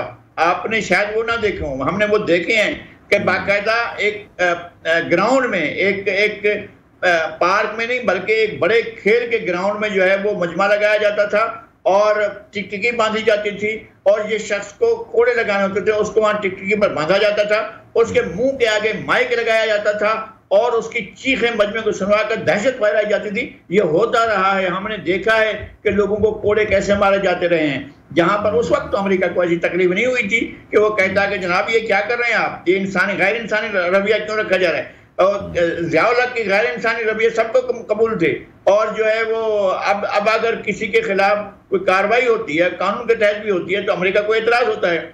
और अमेरिका की अपनी पसंद नापसंद का दूसरा मामला है, लेकिन बहरहाल दुनिया, महज़ब दुनिया ये चीज़ें देखती है। पाकिस्तान की हुकूमत को भी ये देखना है, जिनके खिलाफ इल्ज़ामात हैं उनके खिलाफ कानूनी कार्रवाई की जाए। आप कोर्ट में कार्रवाई करें, ये नहीं है कि आप गिरफ्तार करके घर अपना जेलों में बिठा दें। ठीक है। लगारी साहब, DGISPR की प्रेस कॉन्फ्रेंस में हमने देखा, उन्होंने कहा जो भी दहशतगर्दी हो रही है या अब जो डिजिटल दहशतगर्दी हो रही है जिस पे फेक न्यूज़ इस वक्त सर फहरिस्त है, उसका निशाना इस वक्त सिर्फ और सिर्फ पाक फौज है। तो इन तमाम चीज़ों से निपटने के लिए आप क्या समझते हैं, क्या मैकेनिज्म ऐसा बनाया जा सकता है कि इन तमाम मामलात से भी निपटा जाए? मेरे ख्याल में जिन लोगों ने बानी PTI का बयानिया बनाया है उन लोगों की खिदमत हासिल करें। उन लोगों ने, जिन लोगों ने ये बयानिया बनाया है वो सिस्टम के अंदर के लोग थे और सिस्टम के अंदर से बैठकर वो बयानिया बना रहे थे। आप उनसे पूछेंगे बयानिया कैसे बनाया गया और इसको कैसे इन्फोर्स किया गया, तो मेरे ख्याल में एक तो सिस्टम को भी, पाकिस्तान के अंदर जो निज़ाम हुकूमत है उसे अपना एक बयानिया देना है। बयानिया देने के बजाय वो अवाम पर जुल्म के पहाड़ तोड़ रहे हैं। और जो है आप 11 खरब की बिजली खरीद कर, लेकिन आवाम को जो 30 खरब रुपए उनकी जेबों से आप बटोर लेते हैं, लोगों की जिंदगी अजीरन कर देते हैं, तो इस तरह से आपके बयानी को कौन मानेगा। मेरे ख्याल में आपको किसी जमात के खिलाफ कार्रवाई करने से पहले उन IPPs के खिलाफ कार्रवाई करनी चाहिए जिन लोगों ने, आप बिजली प्रोड्यूस नहीं करते हैं लेकिन आपसे पैसे लेते चुके हैं, आप उनके साथ ये एग्रीमेंट कर चुके हैं। आप ऐसे एग्रीमेंट कैसे करें, तो आपके अपने मुल्क के लोग हैं। हमें यह खौफ दिलाया जाता था यार बाहर वाले चले जाएंगे, बाहर वाले कहां से चलेंगे, अंदर सारे अंदर वाले बैठ कर ले रहे हैं, और हुकूमत में भी मौजूद हैं, साबिक हुकूमत में मौजूद थे, उससे पहले हुकूमत में मौजूद थे। ये सारे के सारे लोग जो हैं वो इनके साथ भी हैं, हुक्मरानों के साथ भी हैं, वो PTI के साथ भी हैं और पीपल्स पार्टी के साथ भी हैं। वो IPPs बनकर जो है इस मुल्क के लोगों को लूट रहे हैं। और हम जो है टैक्सेशन की वसूली का जो जरिया है वो इनकम टैक्स या FBR नहीं है, बल्कि अब तो आपका जो बिजली का महकमा है, जो टैक्स बिजली की बिलों की वसूली के जरिए आप टैक्स की वसूली कर रहे हैं। बिल्कुल लगारी साहब, आप दुरुस्त फरमा रहे हैं। और अवाम का शिकवा भी यही है कि जो बाकी मामलात हैं, महंगाई की अगर हम बात कर लेते हैं, इकॉनमी की बात कर लेते हैं, उसको हुकूमत ठीक करने पर शायद हुकूमत का इतना फोकस नहीं है जिस तरह से आज भी इजलास बुलाया गया है। और सोशल मीडिया पर भी यही तनकीद हुकूमत पर की जा रही है कि फोकस जो है वो यही है कि बानी PTI पर किस तरह से पाबंदी लगाई जाए, PTI को किस तरह से बैन किया जाए, किस अपोजिशन लीडर को कब गिरफ्तार किया जाए। जो बाकी मामलात हैं जिसमें महंगाई की चक्की में अवाम पिस रही है, उस तरफ किसी का फोकस नहीं है। बिल्कुल ऐसा है, मैं यही अर्ज कर रहा हूँ। आपने टारगेट बना दिया है कि हम 60 अरब डॉलर तक ले जाएंगे 3 साल के अंदर, एक्सपोर्ट्स को कैसे ले जाएंगे? आपके यहाँ बिजली इस कदर महंगी है कि कोई शख्स इंडस्ट्री कैसे लगाएगा? असल बात यह है कि जिन लोगों ने IPPs किया हुआ है वो जी की दूसरी फैक्ट्रियां हैं, चीनी की फैक्ट्रियां भी उन्हीं की हैं, टेक्सटाइल की फैक्ट्रियां भी उन्हीं की हैं। अगर वहां से नहीं कमा रहे हैं, यहाँ से कमा रहे हैं, उनको तो कमाना है ना, चाहे लोगों की खाद उतार कर कमाया जाए, वो कमा रहे हैं। एक अशराफिया मौजूद है मुल्क के अंदर जो कमा रही है, तो एक्सपोर्ट करेंगे ना। आप क्या पैदा कर रहे हैं? आपकी फैक्ट्रियां बंद होती जा रही हैं, क्या पैदा करेंगे क्या आप लोगों को? और क्या डोमेस्टिक जो कंज्यूमर है उसको आप बिजली दे नहीं पाते हैं? आप जो इंडस्ट्री के को कैसे आप पावर देंगे, बिजली कैसे देंगे? और ऐसी महंगी बिजली आपसे कौन खरीदेगा? ठीक है, बहुत शुक्रिया सीनियर तज़कियाकार नज़ीर लगारी साहब हमारे साथ इन कॉन्वर्सेशन थे। नाज़रीन ब्रेक लेते हैं, ब्रेक के बाद आपको दोबारा ज्वाइन करेंगे।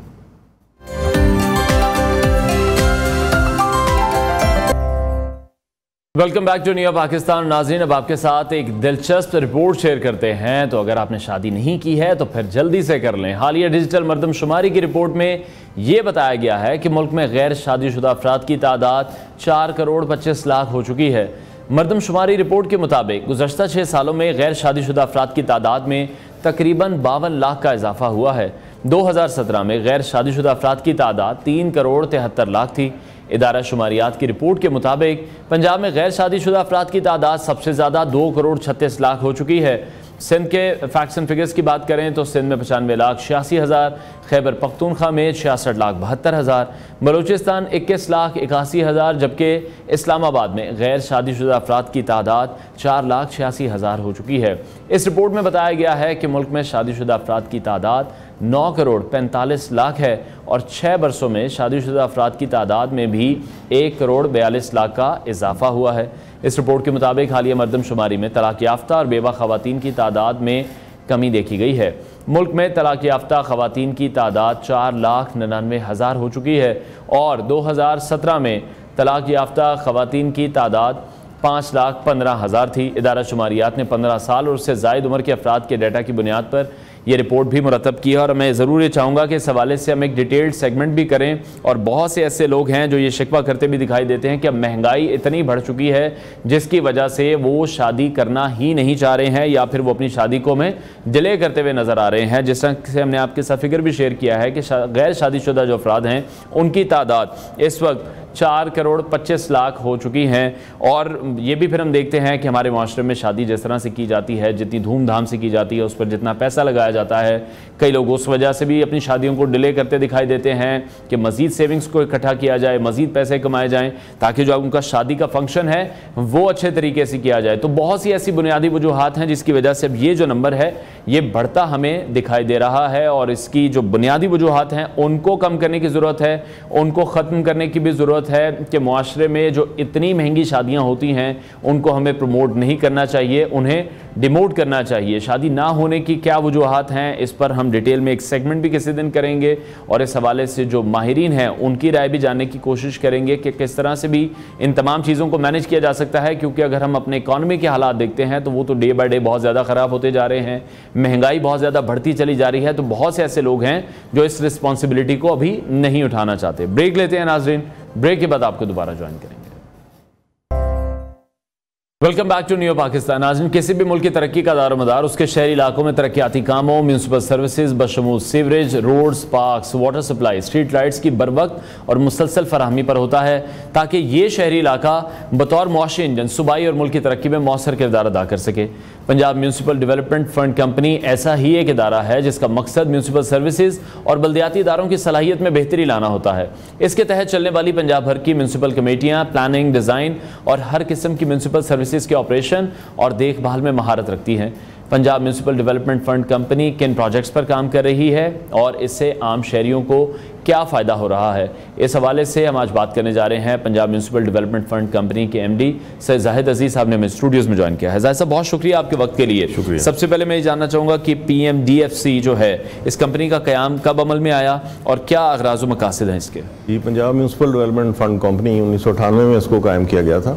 26 साल हो चुके हैं और पिछले साल महकमा डाक ने इसके लिए 25वें सिल्वर जुबली पे टिकट्स भी जारी, यादगारी टिकट जारी किए हैं। इसका मकसद ये है कि हम जो तमाम शहर हैं, ख़ास तौर पर इंटरमीडिएट सिटीज़, क्योंकि बड़े शहरों में तो वासाज भी कायम हैं, वहाँ पे डेवलपमेंट अथॉरिटीज़ भी हैं 5 शहरों में, लेकिन जो छोटे शहर हैं वहाँ पे इदारों की कैपेसिटी उतनी अच्छी नहीं है ताकि वो शहरी सहूलियात फराहम कर सकें, पानी, निकासियाब, उसके अलावा पार्क्स, सड़कें। इन तमाम कामों के लिए पंजाब म्यूनसिपल डेवलपमेंट फ़ंड कायम किया गया था और इसमें वर्ल्ड बैंक फंडेड प्रोजेक्ट्स भी हम करा रहे हैं, यूनिसेफ फंडेड करा रहे हैं, पंजाब गवर्नमेंट फंडेड करा रहे हैं। टारगेट ये है कि इन शहरों में सहूलियात को उस लेवल पे लाया जाए कि वहाँ के शहरियों को वहीं पे इकनॉमिक अपॉर्चुनिटी मिले और शहरी सहूलियात बेहतर हों, क्वालिटी लाइफ अच्छी हो। लेकिन ये शिकवा तो फिर हम देखते हैं कि जिस तरह से आपने बात की है 5 बड़े शहरों के हवाले से, जहाँ पर तमाम इंफ्रास्ट्रक्चर मौजूद है, तमाम सहूलियात मौजूद हैं, वहाँ पर तो हम देखते हैं कि काम बड़े अच्छे तरीके से मैनेज किया जाता है। इसलिए बहुत से ऐसे शहर हैं जो कि नाला हैं अपनी ही हुकूमत से, कि अगर हम लाहौर की बात करते हैं, लाहौर की मिसाल देते हैं, तो उसको तो पेरिस बनाने के दावे किए गए हैं, बनाने की कोशिश भी कहीं ना कहीं की जाती है, सफाई सुथराई के इंतजाम बड़े बेहतर हैं, लेकिन कंपैरेटिवली जब हम दूसरे शहर देखते हैं तो वहाँ पर उस तरह से मैनेजमेंट नहीं है। जैसे आप अभी बता रहे हैं कि 26 साल हो चुके हैं इस अथॉरिटी को बने हुए भी, उसके बावजूद भी अभी भी इतना काम करना बाकी है कि लोग खुश नहीं हैं। देखें, पंजाब गवर्नमेंट की इस वक्त जो तरजीह है वो ये है कि ना सिर्फ बड़े शहर बल्कि छोटे शहरों पर भी इन्वेस्ट किया जाए और वहाँ की क्वालिटी ऑफ लाइफ बेहतर की जाए। इस सिलसिले में 16 शहर, आपको जानकर खुशी होगी कि 16 शहरों पे काम इस वक्त शुरू हो चुका है, जिसमें 16 शहर तीनों पंजाब के, जो ज़ेरी पंजाब है, जो अपर पंजाब है, वसी पंजाब है, उसमें शामिल हैं। उसमें डस्का, वज़ीराबाद, हाफजाबाद, कामों की, मुरीद के, उसके अलावा आपका जड़ावाला, गोजरा, झांग, ओकाड़ा, कोट अदू, बुरेवाला और खानेवाल, भावलनगर, ये सारे शामिल हैं। तो तमाम पंजाब के शहरों को हम इनमें वो सहूलियात ला रहे हैं जिसमें ना सिर्फ सीवरेज सिस्टम आ रहा है बल्कि स्ट्रॉन्ग वाटर ड्रेनेज सिस्टम आ रहा है, पार्क्स, उसके अलावा वेस्ट वाटर ट्रीट होके वो फसलों में जाएगा ताकि हमारी फूड चेन भी ठीक हो सके। ठीक है। अच्छा, तो जो म्यूनसिपल सर्विसेज आप देख रहे हैं या जो बल्दियाती इदारे आप देख रहे हैं इन तमाम शहरों में, आप किस तरह से ये समझते हैं कि इनकी सलाहियतों को मजीद किस तरह से बेहतर किया जा सकता है, क्योंकि फंडिंग की प्रॉब्लम भी हम देखते हैं हमेशा से रही है। एक तो पंजाब सिटीज़ प्रोग्राम के तहत ये काम हम कर रहे हैं 16 शहरों में वर्ल्ड बैंक की फंडिंग से। तकरीबन $200 मिलियन का फंड है, 20 करोड़ डॉलर। तो इसके तहत ये 16 शहर तो बिल्कुल अपलिफ्ट हो जाएंगे, इनका सीवरेज सिस्टम सही हो जाएगा, इनका वाटर फराहमी आब अच्छी हो जाएगी, पार्क्स बन जाएंगे। उसके अलावा हम ये भी कर रहे हैं कि जो देही इलाके हैं जहाँ पे आपने देखा होगा कि जोहड़ होते हैं, जो गंदे पानी के जोहड़ हर गांव में पोल्यूशन फैलाते हैं, उनके ऊपर हम फ्लोटिंग वेटलैंड लगा रहे हैं। इस वक्त हम शेखपुरा कर चुके हैं, राजनपुर कर रहे हैं, पौधों के ज़रिए उस पानी को साफ़ कर रहे हैं। ठीक है। इस तरह से हम अपनी चीज़ों को अप स्केल करते जा रहे हैं। और पंजाब गवर्नमेंट का, वज़ीर आला पंजाब मरियम नवाज शरीफ का ये कि मैं कहना है कि आप बाकी शहरों के लिए भी प्लान लेके आएँ ताकि उन शहरों को भी इन 16 शहरों की तरह अपलिफ्ट किया जाए। ठीक हो गया। अच्छा, शहरों की सफाई सुथराई की जैसे अब हम बात कर रहे हैं, सॉलिड वेस्ट मैनेजमेंट है, बड़ा इंपॉर्टेंट मसला है, इस हवाले से क्या मैकेनिज्म बनाया जा रहा है? सबसे बड़ा मसला आपने सही पॉइंट आउट किया, सॉलिड वेस्ट मैनेजमेंट है। ना सिर्फ उसको शहर से बाहर निकालना बल्कि जहाँ निकाल के फेंकते हैं वहाँ उसको सैनिटरी लैंडफिल साइट के जरिए डिस्पोज ऑफ किया जाए। इस वक्त आपके नोटिस में होगा कि पंजाब में आउटसोर्सिंग का फैसला किया गया है।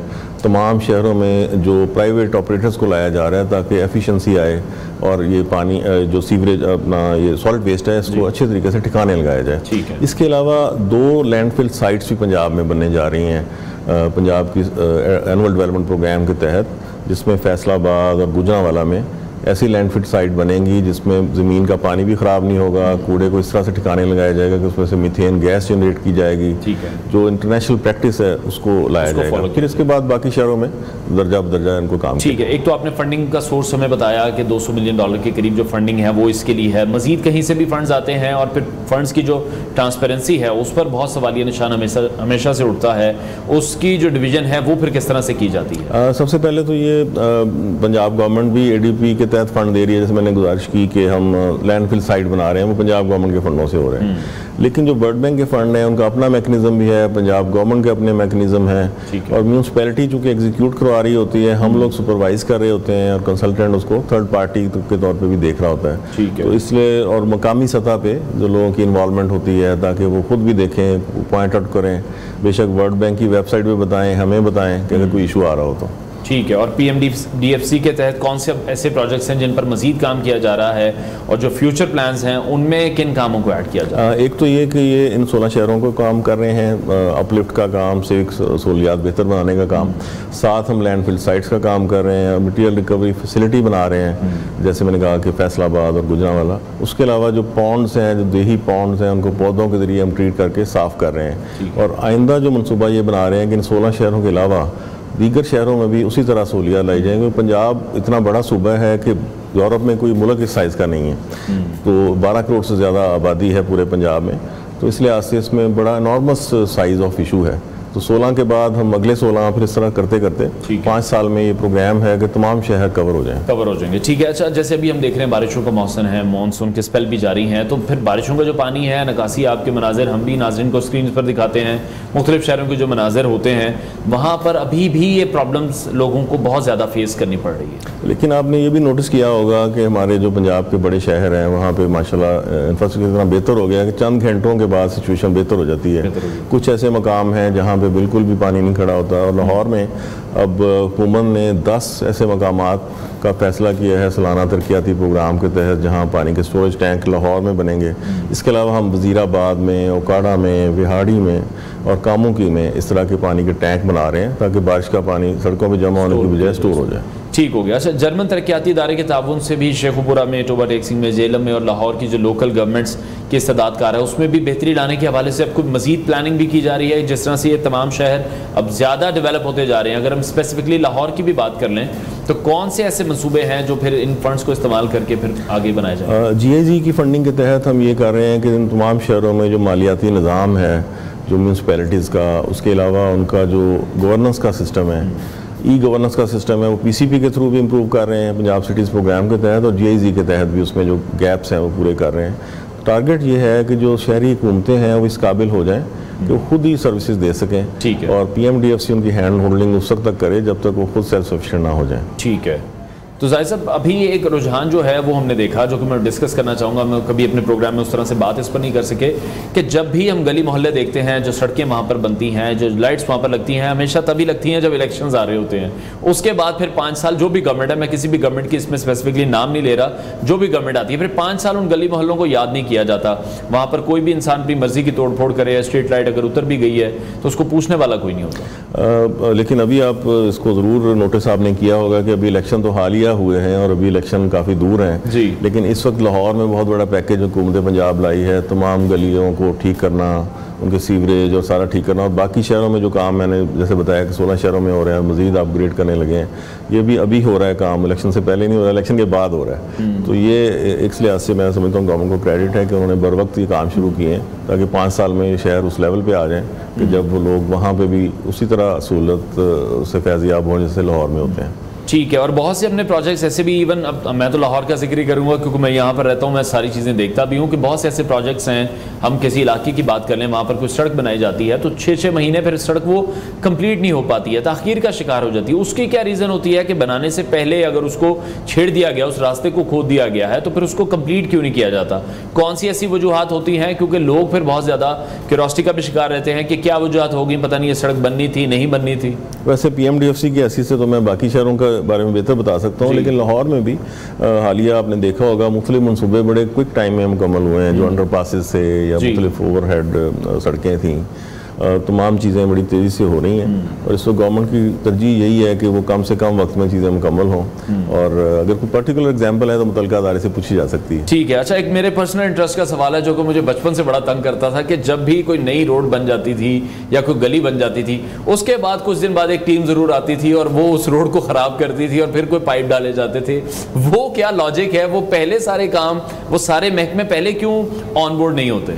नहीं, अभी आपने शायद नोटिस किया हो कि पंजाब गवर्नमेंट ने एक प्रोजेक्ट लाहौर में शुरू किया है कि तमाम गलियां जिसमें ठीक होंगी, लेकिन उससे पहले उसमें पाइप डलेंगे पानी के, सीवरेज के, और उसके बाद वो गली में टफ पेवर्स लगेंगे और वो मुख्तलिफ कलर्स के साथ लगेंगे। जिसके नीचे पानी का पाइप होगा उसका रंग और होगा, जिसके नीचे सीवरेज का पाइप होगा उसमें और रंग होगा। तो ये वज़ीर आला पंजाब का ये सिग्नेचर मनसूबा है जो लाहौर के इदारे एक नया PMU बनाया गया है जो ये लोकल गवर्नमेंट के तहत ये काम हो रहा है और ये मेरा ख्याल है अगले 8 महीने में मुकम्मल भी होगा इंशाल्लाह। ठीक है। अच्छा, और बहुत से ऐसे फिर हमने देखा है कि जब भी कहीं पर डेवलपमेंट का कोई भी काम हो रहा है, जो कि यकीनी तौर पर अच्छी बात है, लेकिन फिर वहाँ पर जो भी मशीनरी होती है, जो भी साजो सामान होता है, हमने बहुत बार देखा कि वो पब्लिक पार्क्स में उनको रख दिया जाता है, ग्राउंड्स में रख दिया जाता है, जिसकी वजह से लोगों को फिर तंगी का सामना करना पड़ता है। बच्चे हैं वो पार्क्स में या ग्राउंड्स में खेल नहीं सकते हैं, उसके लिए भी कोई मुतबादिल प्लानिंग कभी की गई? वर्ल्ड बैंक के जो मनसूबा जात हैं, जैसे मैंने बताया कि PCP हम करवा रहे हैं, उसमें तो एनवायरमेंटल एंड सोशल कंसिडरेशन का बहुत ही इंपॉर्टेंस है उसमें। ठीक है। बल्कि किसी की रेडी भी हटा रहे हैं तो उसकी मुतबादल जगह उसको दी जानी चाहिए। ठीक है। और लोगों की नॉइसेंस या पार्कों की तबाही इस तरह की चीज़ नहीं होनी चाहिए, ये हमारी कंडीशंस हैं। उसके बगैर हम कोई काम नहीं कर सकते। इसमें वर्ल्ड बैंक की सख्त शराइत को हमने करना होता है हैंडल। तो इस लिहाज से PCP में तो बिल्कुल ये गुंजाइश नहीं है कि कोई ऐसा हम पार्क को बर्बाद कर दें सड़क बनाते हुए। लेकिन मुझे यकीन है कि बाकी इदारे भी इसी चीज़ को कर रहे होंगे जो मेरे मुतल्लिक़, चूँकि वो है नहीं लाहौर के इशूज़। ठीक है। तो वो और जिन शहरों में भी, अब आप जैसे आपने 16 शहरों में बताए हैं, जिन तमाम शहरों में भी ये काम किया जा रहा है, वहाँ पर आपने फिर इन तमाम चीज़ों का रिस्पॉन्स क्या देखा है? जो भी वहाँ पर लोकल इदारे मौजूद हैं, बल्दियाती इदारे मौजूद हैं, वो जेलिन होके काम उस तरह से कर पा रहे हैं जो एक्सपेक्ट किया जा रहा है? इसमें खूबी ये है कि हम करवाई उनसे रहे काम, यानी जो मुकामी हुकूमत होती है मॉनिटरिंग की जा रही है, वो खुद कर रहे होते हैं, हम उसको मॉनिटर कर रहे होते हैं। इसमें उनकी कैपेसिटी पैदा होती है ताकि जब ये प्रोजेक्ट चला भी जाए तो उन लोगों में ये कैपेसिटी हो कि ऐसे काम वो खुद ही करवा सकें। ठीक है। और कोई ऐसी हेल्पलाइन बनाई गई हो जिस पर अगर लोगों ने अपनी कोई कंप्लेन रजिस्टर करवानी है, या कोई भी शिकायत है, कोई वेबसाइट है, कोई ऐसा पोर्टल है या ऐप मौजूद है? बिल्कुल, इसमें बल्दिया का शिकायत मरकज़ है, उसका पोर्टल भी मौजूद है, उसकी में उनकी वेबसाइट है जी, उनकी एक, बल्कि वॉइस रिकॉर्डिंग से भी उनको उनकी वेबसाइट पे जाके, आप अगर लिखना पढ़ना नहीं जानते तो आप वॉइस रिकॉर्ड करके अपनी लिखवा दें पैगाम की क्या शिकायत है, और उसके बाद हल होगी और आपको बताया जाएगा। ठीक है। अच्छा ज़ाहिर साहब, जैसे हमारे प्रोग्राम में पहले भी बहुत से ऐसे मेहमान आ चुके हैं जिनसे हमने डिस्कस किया कि क्या ऐसी वजूहात हैं, बहुत से ऐसे पोश इलाके हैं जो लाहौर में भी मौजूद हैं जहाँ पर कंसेप्ट यही है कि वहाँ यहाँ पर जो आपका लिविंग स्टैंडर्ड है वो बहुत ज़्यादा हाई है, लेकिन जब भी बारिशें होती हैं तो बहुत ज़्यादा पानी इकट्ठा हो जाता है, जिसकी वजूहात फिर उन्होंने बताई कि आहिस्ता आहिस्ता इन तमाम एरियाज़ को कमर्शलाइजेशन की तरफ लेकर जाया गया, ऊँची ऊँची इमारतें बना दी गई, और जो सीवरेज सिस्टम था वो उस हिसाब से यहाँ पर मेनटेन नहीं किया गया था, नहीं यहाँ पर ऐड किया गया था। अब जिन शहरों में आप काम कर रहे हैं, इन चीज़ों को फोकस किया जाता है, इन चीज़ों को मद्देनज़र रखा जाता है कि यहाँ पर कल को अगर हमने घरों की जगह कमर्शियल की तरफ जाना है तो फिर हमें सीवरेज का जो निज़ाम है वो भी वैसा बनाना चाहिए कि अगर कल को हाई राइज बिल्डिंग्स भी बने, यहाँ पर अगर 6 लोगों की कैपेसिटी थी और उस बिल्डिंग में अब वहाँ पर 100 लोग रह रहे हैं, तो वो सीवरेज का निज़ाम बेहतर है ताकि बारिशों में प्रॉब्लम ना क्रिएट हो। नहीं, आपने बिल्कुल सही पॉइंट आउट किया कि माजी में सिर्फ सड़क बनाने पे या ओवर द रोड सरफेस पे काम जो होते थे उन पर तवज्जो दी जाती थी, कमर्शलाइजेशन होती थी, उसके बाद रोड्स को कारपेट होने के बाद एक और कारपेट कर दी जाती थी, फिर एक और कारपेट तय के ऊपर तय लगती थी, और ज़मीन के नीचे वाले काम नहीं हो रहे होते थे। उसकी वजह से अब बारिशों में प्रॉब्लम देखते थे, फिर इंडस्ट्री की वजह से जो एक्स्ट्रा सीवेज का लोड आता था पाइपों में उतनी गुंजाइश नहीं होती थी। इसीलिए ये प्रोजेक्ट शुरू किया गया है कि सबसे पहले हम ज़मीन के नीचे वाले काम करें, ठीक है, और उसके बाद फिर सड़क की बारी आए, उसके बाद फिर गलियों की बारी आए। तो इसी तरतीब से हम काम कर रहे हैं, और उसकी एक्सपेंशन ऑफ सिटी भी जिस तरह से हो उसके हिसाब से 2032 का प्लान हम देखते हैं कि 2032 में जो प्रोजेक्टेड ज़रूरत होगी आज से कोई 8-10 साल बाद जी, उस वक्त के हिसाब से सारी प्लानिंग हो रही है और एग्जीक्यूशन हो रही है। ठीक है, बहुत शुक्रिया MD PMDFC से ज़ाहिद अजीज़ हमारे साथ इन कॉन्वर्सेशन थे। नाज़रीन, एक रिसर्च है जो कि हमें आपके साथ शेयर करनी है, और रिसर्च के मुताबिक कुछ लोग 100 साल से ज़्यादा उम्र किस तरह से जी लेते हैं। तो साइंसदानों की जानिब से इस रिसर्च का आगाज़ किया गया, और आपको अपडेट करते चले इस हवाले से कि एक नज़रिया पेश किया गया है कि बोस्टन यूनिवर्सिटी और मेडिकल सेंटर के मुहक्कीकीन ने कहा है कि जो लोग 100 साल या उससे ज़्यादा अरसे तक ज़िंदा रहते हैं उनमें मदाफ़ियाती खुलियात की जो एक मुनफरिद साख्त है वो उनमें मौजूद हो सकती है जो उन्हें बीमारियों से महफूज रखती है। पिछले मुतालियात में कहा गया था कि उम्र बढ़ने के साथ साथ जो हमारा मदाफ़ती निज़ाम है वो सही करने में भी हम देखते हैं कि कमी आ जाती है, और नताइज तक पहुँचने के लिए मुहक्किकीन ने 100 साल से ज़्यादा उम्र के 7 अफराद के पेरिफेरल ब्लड मोनोन्यूक्लियर सेल्स में मॉलिक्यूल्स का अंदाज़ा लगाने के लिए सिंगल सेल की तरतीब का मुशाहिदा किया। ये खुलिये फिर खून में गर्दिश करने वाले मदाफ़ती खुलियों की किस्म की नुमाइंदगी करते हैं और मदाफ़ती खुलिया जिस्म में मैकेनिज़्म तैयार करने में मदद करते हैं ताकि इससे बीमारी से छुटकारा हासिल करने और लंबी उम्र को फ़रोग देने में भी मदद मिले। माहिरीन का इस हवाले से ये भी कहना है कि मदाफ़ती निज़ाम की इन्फेक्शन का जवाब देने की सलाहियत उम्र के साथ साथ कम हो जाती है, लेकिन दावा किया गया है कि 100 साल से ज़्यादा उम्र के लोगों के मामले में फिर ये मुख्तलिफ हो सकता है। ये एक रिसर्च थी जो हमने आपके साथ शेयर की है। प्रोग्राम के वक्त नाज़रीन ख़त्म हुआ। इंशाल्लाह कल फिर आपसे मुलाकात करेंगे। अपना बहुत सारा ख्याल रखिए, इजाज़त दीजिए, अल्लाह हाफ़िज़।